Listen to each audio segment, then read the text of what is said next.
The problem with the game of political chicken that the Democrats and Republicans play with each other is they're really hardly playing with each other. They're really playing with us. I'll let this train hit this poor, unsuspecting American voter if you don't do what I want. I mean, they're very willing to throw us on the table during the gambling. But this latest endeavor, which is about as unimportant as American politics gets, understand something, folks. This may be your first "we'll threaten to shut down the government" occurrence in your political memory, but I've lived through it before, and those of us who remember what it's like understand that there's a certain truism about politics. When the crisis is something that's manufactured by the very people who have the tools to get us out of the crisis at any time if they want to, you don't have to worry about it. The crises you need to worry about are the ones that get no attention paid to them, and that even if a miracle happened tomorrow and everyone agreed that they needed to be solved and they got down to work, they would have years of tough, hard work ahead of them to do anything about it. Our worst problems are not so easily fixed. The easily fixed ones go away remarkably quickly. All these Republicans and Democrats would have to do is decide, and in 5 minutes, the checks could be rolling again, which is what's going to happen at some point, and it might even be a couple of days after the deadline passes. It won't matter. These people have too much power over fixing the problem and too many reasons to want to do it as the game of chicken becomes more real. The part of the story that was interesting to me has nothing to do with the actual debt ceiling fiasco, this partisan-created entity. It has to do with the reaction of one particular person. I like to call him the best argument for term limits in the American Senate, and how he thought of a cool way to, avoid the Republicans getting blamed for any of this. The person I'm talking about is Senator Mitch McConnell from Kentucky, and what he basically came up with was an idea to sort of have a vote on not raising the debt ceiling, and then the president could veto that, and it wouldn't look like the Republicans had anything to do with raising the debt ceiling. Brilliant, right? And there are quotes out there in the news media from other Republicans who, although they may have been a little uncomfortable with the slippery nature of the maneuvers, thought it was a good idea. And as we get closer and closer to this mythical, self-imposed, politician-created deadline, they seem more and more willing to adopt an idea that's transparently a shell game because it's a cool, useful shell game. Gets them out of a jam, and who cares? There's a certain implied aspect to this McConnell move, and that's that the voters aren't watching anyway, so who cares? The part that bothered me so much about what Mitch McConnell did is not that he did it, because all through American history, these kinds of people have done backroom deals like this. It's that he did it right in front of us.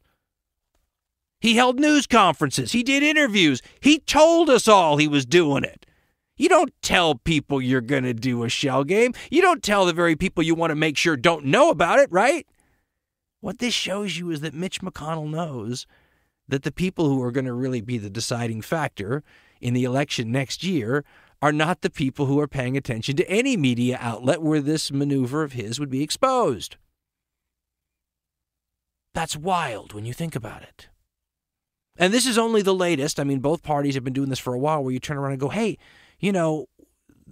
this is open. I mean, why are you doing this so openly? You're only doing it this openly, these maneuverings which you used to be ashamed of. You do them behind closed doors so no one found out. And you'd punish a leaker who exposed something like that. But we do it right in front of you now. You know why? Because if you're watching, you're not the target audience.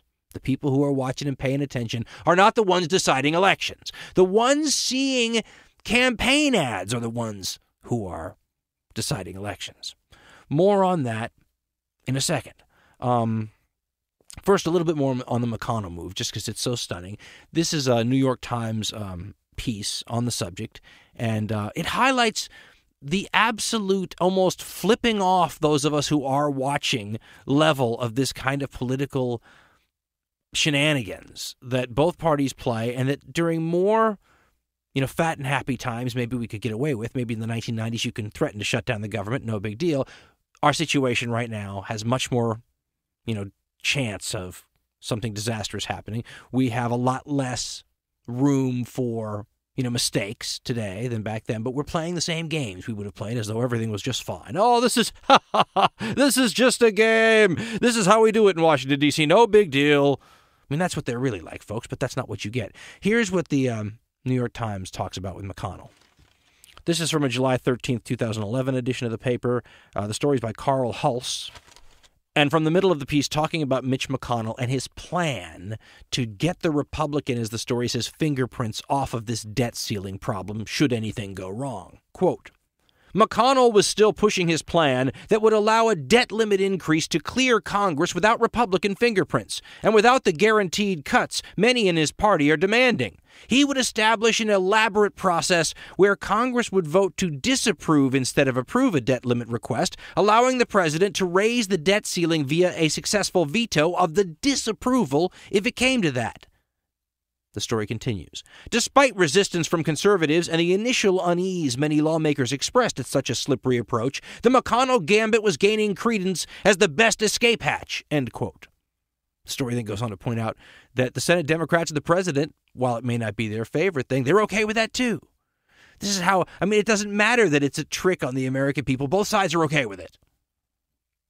Especially as we get closer to this mythical deadline, the story continues, quote, some of McConnell's colleagues were coming around to it, meaning McConnell's slippery move, as the reality of a possible default began to sink in. Quote, I strongly support Senator McConnell's efforts to avoid a default on our nation's debt and the last case emergency proposal he outlined yesterday to ensure that Republicans aren't unduly blamed for failure to raise the debt ceiling, said Senator John McCain, Republican from Arizona. McCain used to be a guy, by the way, remember, folks, we called a maverick, and you thought of him as a ramrod straight stand-up guy. He's in on this BS, too, and BS is exactly what it is. As a matter of fact, Mitch McConnell's going on conservative talk radio programs straight up saying this is all about the next election. From later on in the New York Times piece, quote, recounting how the 1995 government shutdown helped Bill Clinton win re-election the following year, McConnell said any impasse that drives down the nation's credit rating and leads to government checks being delayed could have the same result for Obama. Quote, he will say Republicans are making the economy worse, McConnell said in an interview with the conservative radio show host Laura Ingraham. It is an argument that he could have a good chance of winning, and all of a sudden we have co-ownership of the economy. That's a very bad position going into the election. End quote. I'm sorry, folks. I know it's a little bit utopian, but, you wonder if these people can't have a statesmanship moment now. When could they have one? The kind of people we have in D.C. now representing us from both parties would fight during World War II. There is no moment that is so dire and so important and so threatening to our children's future that we won't suspend this sort of politics for. And what's more, everyone, they're all okay with this maneuver, including Democrats with this maneuver that's a scam.